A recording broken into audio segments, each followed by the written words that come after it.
So, Gabby, the Premier League so far has been such an entertaining season, and we're just at the Christmas period. And there's been a number of games. I feel like every week we hear, this is the game of the season, this is the game of the season. So what we're going to do is you're going to rank your top 5 best games. We've got a few Villa games on our list. I can imagine of course. There's going to be a few on your list as well. So should we start with number 5? Who have you got? So number 5, I'm going to go with Aston Villa 6, Brighton 1. Nice. Okay. I remember watching this game and Brighton started well early on, and then Villa were clinical. They were getting through Brighton with ease, and I felt like Brighton were one of the first teams to maybe be a bit shocked of like, oh, this Villa team do throw players forward. Yeah. Anyone can get forward. Defensive midfielders can get forward. Both fullbacks can get forward, and Aston Villa put them to the sword. Everyone was getting on the score sheet. It could have been 8-9-1. Okay, so that's the first Villa game, isn't it? Okay, So far. yes, I feel like there's just- more to come here. What's at number 4? It's the next Villa game, Jackie. I've got to say, no, Villa game. Number 4, I'm going to go with actually Luton versus Arsenal. Oh, you're going for that Luton one. 3, Arsenal 4. Because watching this game, I felt like even friends of mine on fantasy football had like 3 Arsenal defenders in, because they were confident that Luton wouldn't score against Arsenal, and they conceded 3. Luton were a threat, especially off set pieces.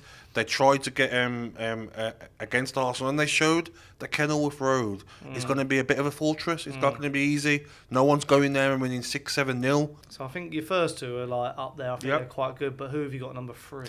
So number 3, I'm actually going to go with Chelsea 4, Man City 4. Ooh. Yeah, number 3. I look at this game and watching it, I was so happy to see someone, we're not going to sit back against Man City. We're at home. Let's go. Like Man City are an outstanding team, but sometimes these top teams, you need to get at them. Conceding goals. Sterling was frightening. Palmer done well. Jackson done well. Broja come on and got the penalty. Both teams going at it. Haaland getting goals.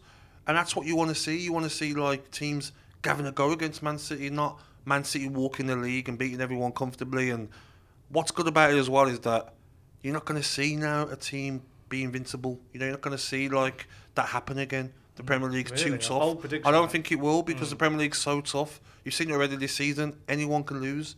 So for me, that game was the first time I'm starting to look at teams like, you know what? All right, Pochettino, I can see what you're doing here. I can see what you're doing. Now, I mean, I'm a Spurs fan, and you haven't said any Tottenham games yet. I'm a bit disappointed. But, where's number 2? Number 2, I'm actually going to go with Spurs 1, Chelsea 4. Oh, great! So one of the weirder. You know why? Because this will be looked at in 30 years' time. People will be at school and looking at this and saying, like, do you remember that time when Spurs had 8 men, or whether they had 9 men, and they still played a high line, and Chelsea players were lining up like they were doing 100 metres and just ready to run in behind from the halfway line and stay on side. It was ridiculous. I love Ange, love what he's doing, but you lose 1 man, you lose 2 men, you change your style.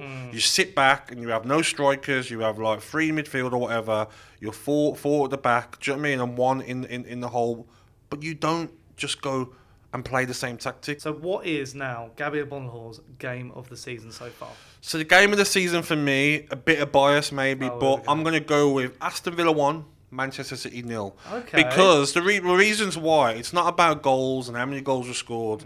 This is the first time that Pep Guardiola, in his 535 matches as a manager, has had some team have 22 shots against him. Yeah. And it's the first time in Pep Guardiola's... Up to Gabby, this. It's the first time in Pep Guardiola's history as a manager, 535 games, that his team have only had 2 shots. And what's worse about it as well is their last shot was in the 11th minute.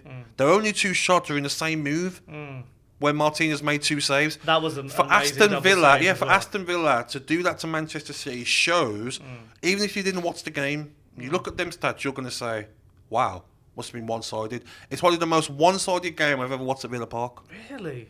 It was that one-sided. It was like, I couldn't believe it myself. I'm watching them and thinking like, Haaland's going to score. He always scores, We've been the better team. They're going to score. No, Aston Villa were on them, front foot. Bravery was the most brave I've seen a team play. It's just a shame everyone was watching Man United Chelsea. I don't think they was. No, I had that. I mean, the atmosphere at Old Trafford was like, walking down an empty street. So the atmosphere at Villa Park was electric.